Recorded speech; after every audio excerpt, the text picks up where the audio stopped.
پوری تیزی کے ساتھ یہ گھوڑا دوڑاتا آ رہا تھا. عباس نے پہلے تلوار نکالی تھی. جو ہی یہ دوڑا عباس کی طرف، عباس نے تلوار اپنے گھوڑے کی زین پہ بیٹھے ہوئے اپنے زانوؤں پہ رکھ لی. عباس نے گھوڑے کی لجاموں میں اپنے ہاتھ رکھ لیے.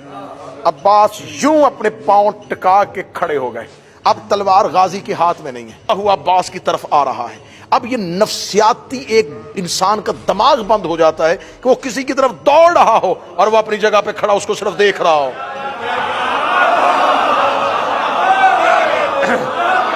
اب وہ گھوڑے کو دوڑاتا دوڑاتا جو ہی عباس کے قریب سے گیا، عباس نے اپنی کلائی کو حرکت دی. عباس نے اسی کا نیزہ اس سے کھینچا. نیزے کو کھینچنے کے بعد عباس نے نیزے کی انی نہیں، نیزے کی دوسری سائڈ عباس نے اس کے پہلو پہ ماری. یہ گھوڑے کی زین سے گرا.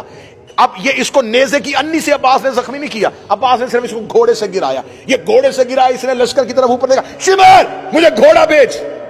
عباس نے مجھے میرے گھوڑے سے گرا دیا. اتنا کہنا تھا ایک گھوڑا ہنکناتا ہوا یوں شور کرتا ہوا نیچے کی طرف دوڑا. جو ہی یہ نیچے کی طرف دوڑا، عباس نے اپنا گھوڑا اشل اس گھوڑے کے قریب کیا. جو ہی عباس اس گھوڑے کے قریب گئے، عباس نے اپنے گھوڑے سے چھلانگ لگائی اور عباس اس گھوڑے کی زین پہ آ گئے.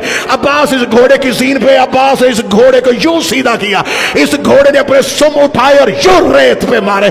اتنا دیکھ رہا تو عمر ابن سعد ملعون دیکھ رہا، عباس تو نے میرے لشکر کا گھوڑا کیوں چھینا؟ فرمایا تیرا گھوڑا نہیں ہے، اس گھوڑے کا نام تاویہ ہے، یہ تم نے مدائن میں حسن کا چوری کیا تھا.